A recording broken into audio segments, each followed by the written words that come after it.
And this guy was so addicted to alcohol that he would take fruit. I'm not making this up. Put it in his toilet.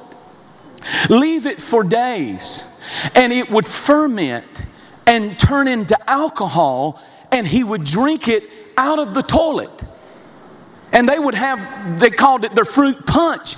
And they would get, y'all looking at me like, what is he talking about? I'm talking about, now this guy's addicted. He's so addicted, he doesn't care if he has to get his fruit out of a toilet. See, we just want yuppie fruit. We just want clean, good tithing fruit sometimes. But you know, Jesus, the Bible said, the kingdom of heaven is like a man who took a net and threw it out. And net fishing is different from hook fishing. Most of the ministry that Jesus did, the fishing that he did, was all net. Except one time, he fished for money and he used a hook. And if you're going to fish for money, you got to be personal. But if you're trying to fish for harvest, y'all, come on now. But if you're trying to get a harvest, you just throw the net out there. And you might get some white fish and some black fish and some Hispanic fish and some educated fish and some ignorant fish. You're going to get all kinds of fish. You might get Ozzy and Harriet on one end of the seat and crazy Ozzy Osbourne on the other. But it's all part of the net. Why are you screaming? I don't know. This is what I do.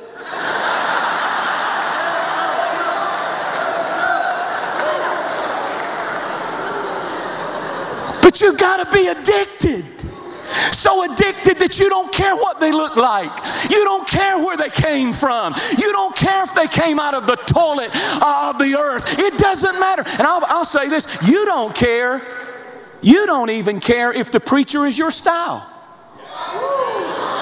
If somebody's got a word, I'll take it from anybody who's got it. I'll take it from a toilet bowl. Well, I'm not that addicted. Well, then...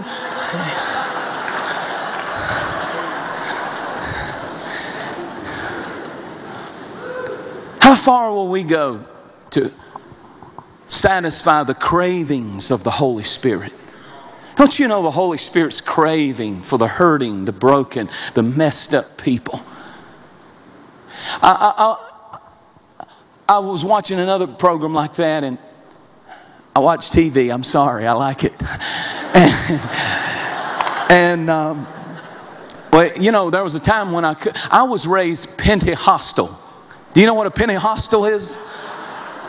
We didn't believe in nothing. I'm just going to tell you right now. We didn't go to I never went to a movie until I was 25 years old. And I met my wife and she made me backslide. And I went to a movie. We didn't believe in going to movies. That's how I was raised. We couldn't look at TV. We were raised strict. I mean, the women could not wear any makeup. They had to put their hair up. They couldn't cut their hair. It's called bondage. They had to wear a bun. I'm not making this up. Now I'm spilling the beans. You don't understand. The women couldn't wear any makeup. Somebody asked me, how do you stand on makeup? Get some. Get some.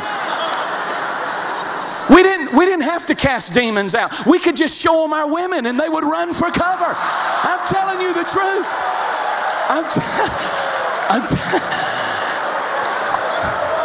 Now, I appreciate my roots. I appreciate my upbringing, but it was a little weird. I'm sorry. What was I talking about? I don't even know what I was talking about. Thank you. So I'm watching this TV show. I'm talking about a serious addiction. So they were talking about the mafia and how they get their drugs from one nation to the next. You know what they do? To cross the border, to get through Homeland Security, they will put their drugs in a balloon. Oh, this is going to get interesting. They will swallow it, pass it, get it out, and take the drugs. And that's how they transport it from one. And do you know they said that if the balloon bursts, the people who are carrying it will die. the Lord spoke to me, in my, not in an audible voice, but in my spirit. And He said, I wish I could find me a church and some people that would get so addicted to the Great Commission, to carrying the gospel to the nations of the earth, that they would become risky. We have become so blessed predictable. Oh my God, if it's not in the box, we don't want to try it. We don't want to give. That's why when God spoke to me to go to Orange County, even though I pastor in Georgia, it was insane, it was crazy, but I knew that God had told me to do it. And I've come to tell some people that God is looking for folks who will go to unusual measures and means to get out of the box and say, I'm so addicted that if I've got to go in a different way, in a different method, so be it.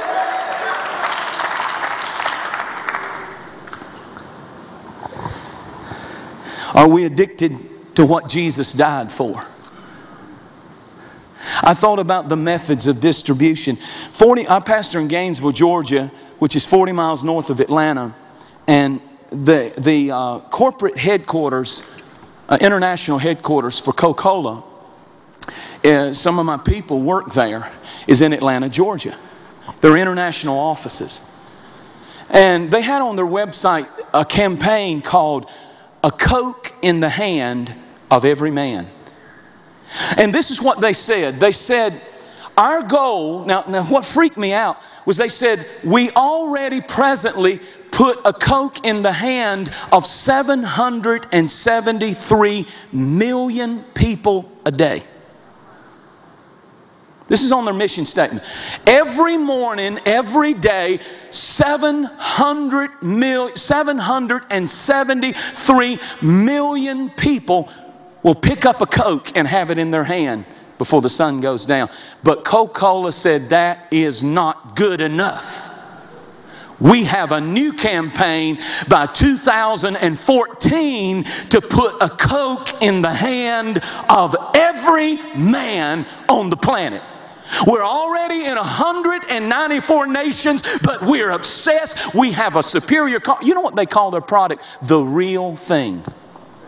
And you know what they said? They said the reason that they got disturbed and got this new campaign and weren't satisfied with 773 million people having their product, having the real thing, most people would sit back and say, well, how great I am. Isn't that wonderful? My church has reached the world. But no. They said the problem is Pepsi, a false cola in their mind. It's not the real thing in their mind. Is spreading in